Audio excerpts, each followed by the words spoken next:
फडणवीस इससे पहले भी कब्र तोड़ने की बात कह चुके हैं। अब जो तमाम नेता औरंगजेब की कब्र को तोड़ना चाहते हैं, हम उनसे कुछ सवाल पूछते हैं।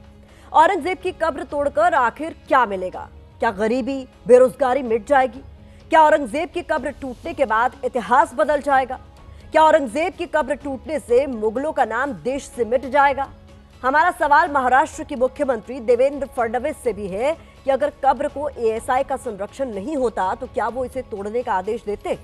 क्या औरंगजेब विरोध के पीछे सिर्फ हिंदुत्व वाला एजेंडा नहीं है? यही नहीं, क्यों नीतीश राणे जैसे मंत्रियों को भड़काऊ बयान देने की छूट दी जा रही है? क्या यह औरंगजेब के नाम पर किसी सियासी प्रयोग की कोशिश नहीं है?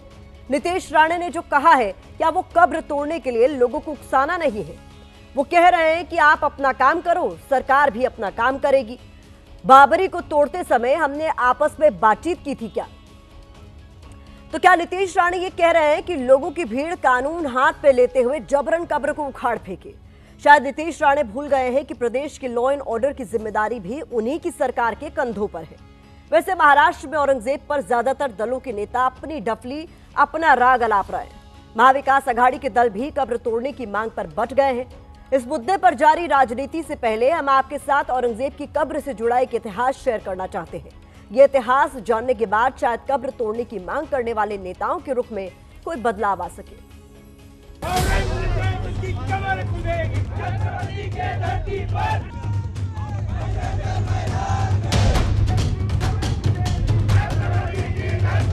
जितनी नफरत आज मराठा राजनीति करने वाले दल औरंगजेब की कब्र के खिलाफ दिखा रहे हैं, उतनी नफरत मराठा साम्राज्य में भी मुगलों के स्मारकों के प्रति नहीं दिखी। ये हम नहीं कह रहे हैं, बल्कि इतिहास की किताबों में ऐसे किस्सों का जिक्र है। औरंगजेब ने 49 साल तक शासन किया, जिसमें से अपने जीवन के अंतिम 25 साल तक उसने मराठाओं के खिलाफ युद्ध लड़ा। 1707 में जब औरंगजेब की मौत हुई तो मराठा साम्राज्य ताकतवर होकर उभरा।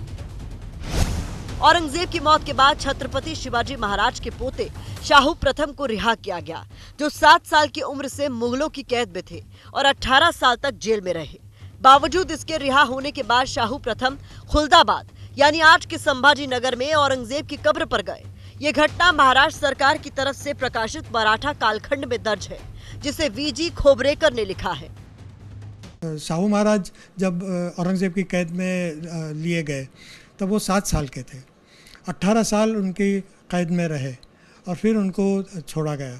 तो 18 साल जब वो औरंगजेब की कैद में थे तब उनकी बीवी उनकी देखभाल करती, एक बच्चे की तरह, एक माँ की तरह उनकी देखभाल करती और उनके साथ एक अच्छा सलूक किया गया था जब वो जेल में थे। इसके अलावा रिचर्ड ईटन की किताब a social history of the Deccan में भी शाहू प्रथम के औरंगजेब की कब्र पर जाने का जिक्र मिलता है। कब्र पर जाने के बाद शाहू प्रथम के खिलाफ मुगलों की संस्कृति से प्रभावित होने के आरोप भी लगे। इसका जिक्र भी रिचर्ड ईटन की किताब में मिलता है। औरंगजेब को तो 330 साल हो गए। 330 साल में तो ऐसा कोई मसला पैदा नहीं हुआ यहाँ, और अब इस पे हटाने और नहीं हटाने का सवाल ही नहीं है। ये तो एक पॉलिटिकल इश्यूज है, नहीं करना चाहिए इसको। इतिहास के इन किस्सों को देखने से पता चलता है कि मुगलों के प्रति मराठा साम्राज्य का रवैया ऐसा नहीं था जैसा आज पेश करने की कोशिश की जा रही है, बल्कि मुगल स्मारकों के प्रति उनका रवैया संतुलित था। इसके अलावा मराठाओं ने अपनी राजनीतिक और सांस्कृतिक पहचान को बनाए रखते हुए मुगल शासन के निर्माण के प्रति सम्मानजनक रुख अख्तियार किया। तो सवाल यही है कि जब खुद मराठा साम्राज्य में औरंगजेब की कब्र को नहीं तोड़ा गया, तो अब इसको तोड़कर आखिर क्या हासिल होगा?